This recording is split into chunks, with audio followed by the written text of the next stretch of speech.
चला चला एक साईडला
कारण आल्यानंतर ह्या मूर्तीमध्ये ह्या पुतळ्यामध्ये भाजपवाले चोरी करू शकतात आणि भ्रष्टाचार करू शकतात हे आमच्या आकलनाच्या बाहेर आहे, तरी देखील त्यांनी करून दाखवलेलं आहे.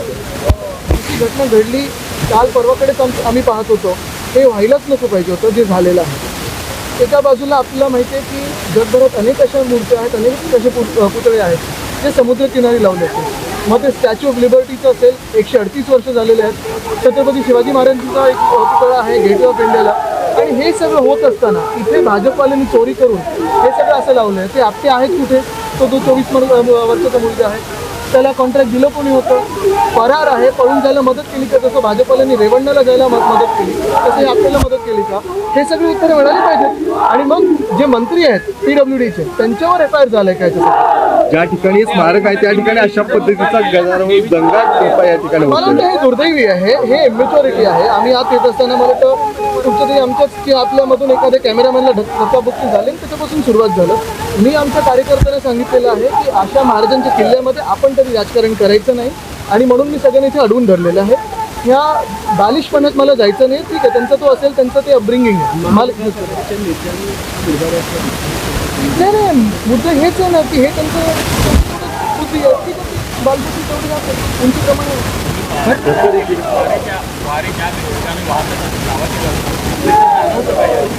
आता तुम्हीच बघा ना, आपण इथे उभे आहोत समुद्रकिनारी वादळ येत आहे. दुसरी बातमी ही कानावर आली आहे की जूनमध्ये डागडुजीसाठी महाराष्ट्र परतीचं पत्र केलं होतं म्हणजे लगेच.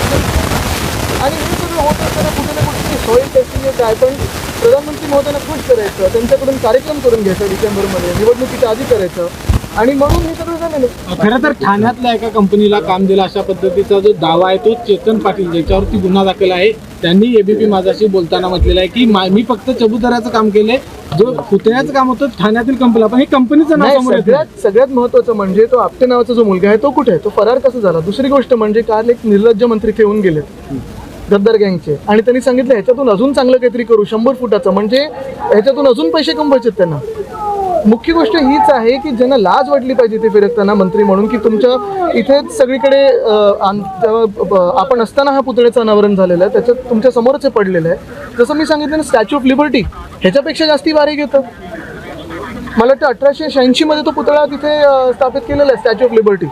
वादळ चालतात, वारे येतात, बर्फ पडतो, सगळं होतं, पण ते काही नाही होत. मग महाराजांच्याच पुतळ्याला तुमच्या मनात एवढं द्वेष काय?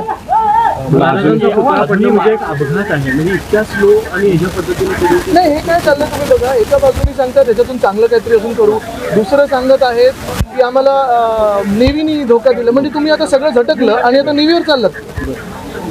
महाविकास आघाडी काय स्टँड घेणार आहे हे कुठपर्यंत हे ताणून ताण म्हणजे आता बघा तुम्ही महाराष्ट्रात ज्या काही घटना होत चाललेल्या आहेत. परवाकडे पुण्यात एका API वर कोयता गँगनी हमला केला. हा मग बदलापूरमध्ये आपण पाहतोय 10 दिवस FIR नव्हता घेतला, मग 10 तास बसून नंतर FIR घेतला. महाराजांचा पुतळा पडला. म्हणजे भ्रष्टाचारी जे सरकार आहे, ते जे खोके सरकार आहे, जे भाजप सरकार आहे, ते वरपासून खालपर्यंत भ्रष्टाचारी महाराजांना सोडत नाही.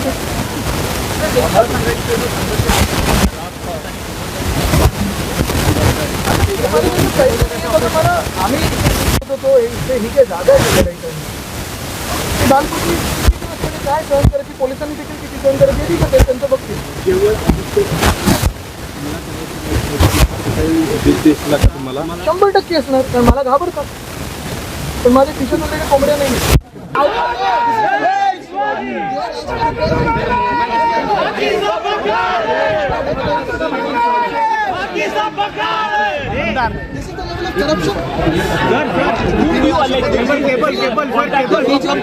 BJP has delayed Dr. Babasaheb Ambedkar's